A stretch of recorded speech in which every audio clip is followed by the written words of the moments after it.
Halo guys, selamat datang di video kita hari ini. Jadi di video kali ini, kita akan bahas tips praktis tentang penggunaan analisis faktor. Gak perlu khawatir, gue bakal jelasin sejelas-jelasnya ya guys.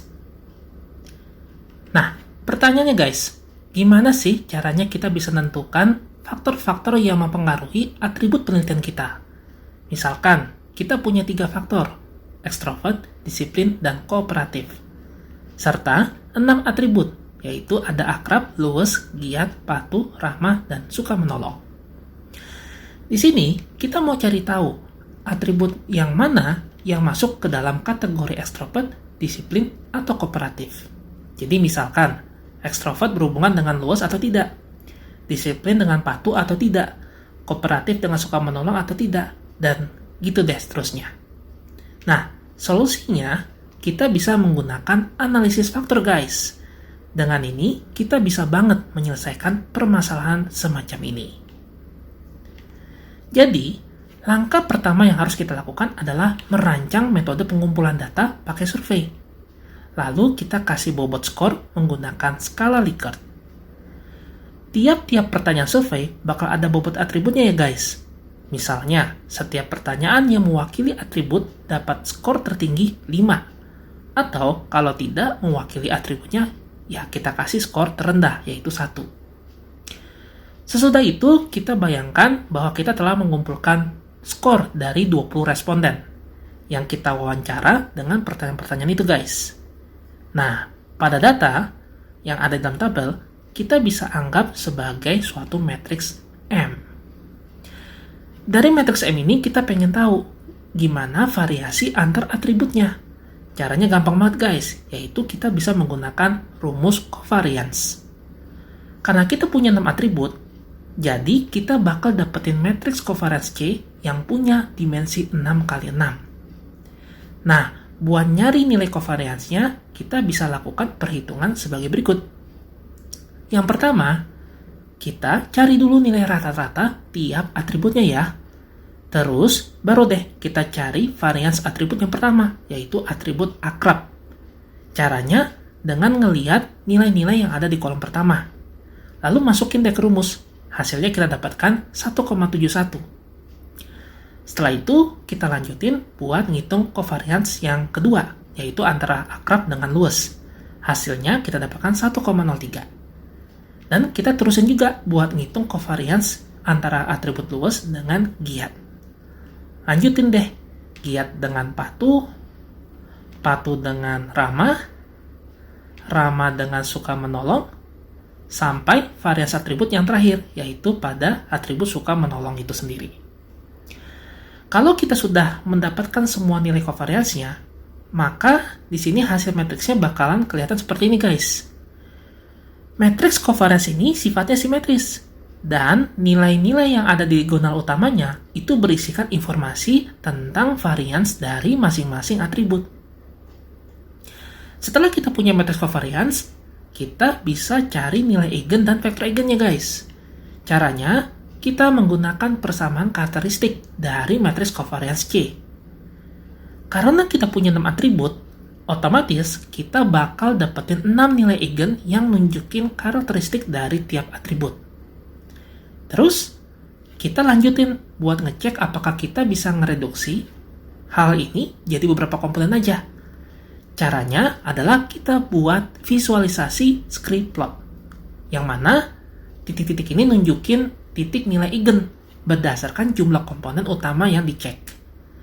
Nah, pada gambar, titik elbow-nya ada di titik 3 dan 4. Artinya, di sini kita bisa pilih mau milih 3 atau 4 faktor. Tapi ingat ya, jumlah komponen ini sebenarnya bebas, sesuai kebutuhan kita, ya, alias tergantung bagaimana mau kita kelompokinnya. Nah, karena di awal kita punya 3 faktor utama, yaitu ekstrovert, disiplin, dan kooperatif, jadi di sini kita pilih 3 komponen aja guys. Oke? Lanjut. Nah, setelah kita mendapatkan nilai eigen, kita juga bisa menentukan 3 vektor eigennya, yang bakal jadi komponen dalam matriks faktor utama. Di sini, kita dapetin 3 vektor eigen yang harus diurutin berdasarkan nilai eigen yang terbesar sampai yang terkecil. Setelah itu, kita gabungin deh ketiga vektor ini. Dan hasilnya kita bakal punya matriks faktor utama dengan dimensi 6 kali 3. Nah, prinsip ini adalah prinsip komponen utama ya guys. Nah, konsepnya kita cuma mau ngurangin dimensinya pada kandidat-kandidat vektor komponen utamanya guys. Nah, buat tahu atribut mana yang menjadi bagian utama di dalam tiap faktor, kita harus melakukan yang namanya analisis faktor guys. Good. Nah, pertama-tama kita hitung dulu atau kita cari matriks loading dengan cara mengalihkan antara matriks faktor sama vektor kolom nilai eigen. Hasilnya kita bisa lihat kayak gini guys, di mana nilai elemen-elemen dalam matriks ini nunjukin nilai varians yang udah dibobot sama 3 faktor atau 3 akar kuadrat dari karakteristik tiap komponen.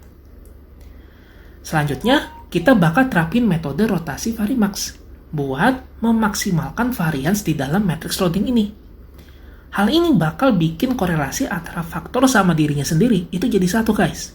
Dan korelasi antara faktor sama faktor lain itu jadi 0.